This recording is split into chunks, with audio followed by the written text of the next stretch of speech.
आपके पास motion of particle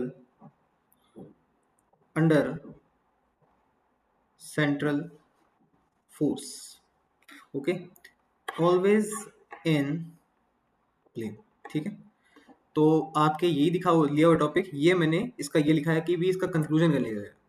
जब भी आपके पास किसी पार्टिकल के ऊपर सेंट्रल फोर्स लगता है, ठीक है, तो वो हमेशा आपके पास पार्टिकल कहाँ पर रहता है, प्लेन में रहता है। ठीक है, ये मैंने इसका आंसर लिख दिया, मतलब कि इस पूरी डेरिवेशन का। ठीक है, आपके टॉपिक यही है, motion of particle under central force. Okay, तो आइए देखते हैं इसके अंदर आगे। आप जानते हैं कि सेंट्रल फोर्स की डेफिनेशन क्या है? डेफिनेशन से मैं जानता हूँ कि सेंट्रल फोर्स आपके पास कैसे डिफाइन होता है, F of R vector is equal to आपके पास F of are are cap. ठीक है, ऐसे डिफाइन होता है आपके पास। और अगर मैं दोनों साइड आपके पास आर क्रॉस कर देता हूँ, ठीक है, आर क्रॉस कर देता हूँ, मैं जानना चाहता हूँ कि आपके पास जब किसी पार्टिकल के ऊपर सेंट्रल फोर्स लगता है तो उसका जो मोशन है वो आपके पास कैसा होगा।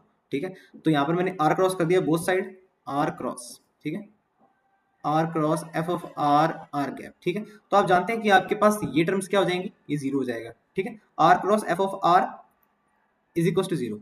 Now by the Newton second law, Newton second law आपके पास क्या कहता है, Newton second law, Newton second law से मैं जानता हूं कि आपके पास फोर्स डिफाइन होता है m d square r over d t square. ठीक है, तो इस चीज को मैं यहां पर रिप्लेस कर सकता हूं। तो देखिए आपके पास क्या बन जाएगा ये, तो यहां पर मैं कर देता हूं इसे replace, r vector cross m d square r over d t square is equal to zero. अब देखिए यहां से आप अगर m कॉमन ले लें, ठीक है, तो m तो आपके पास जीरो हो नहीं सकता, क्योंकि किसी पार्टिकल का मास तो होगा जिसके ऊपर सेंट्रल फोर्स लग रहा है, तो जरूर ही आपके पास ये चीजें जीरो होंगी। m d square r over d t square is equal to zero. Okay, now अब मैं इस चीज को देखिए ध्यान से, आप मैं कैसे लिख रहा हूँ इस चीज को।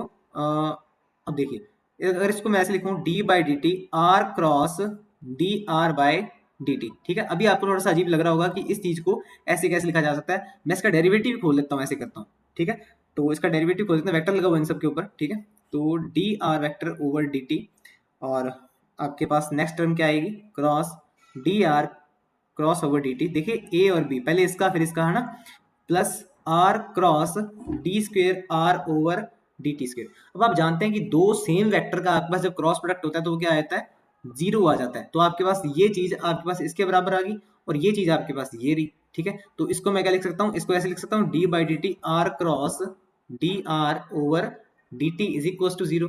अब देखिए किसी चीज का डेरिवेटिव आपके पास जीरो आ रहा है, तो मतलब कि ये चीज आपके पास क्या होगी, कांस्टेंट होगी। तो r cross d r cap over d t is equal constant.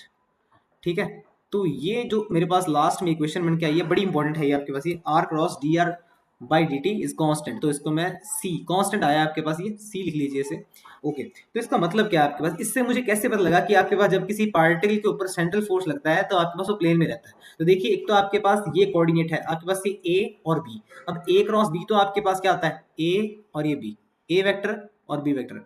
B vector आपके पास क्या आता है, हमेशा परपेंडिकुलर आता है। ठीक है, सी वेक्टर। पर यहाँ पर तो क्या कहा जा रहा है, जो सी वेक्टर है आपके पास, जो ये तो कांस्टेंट है।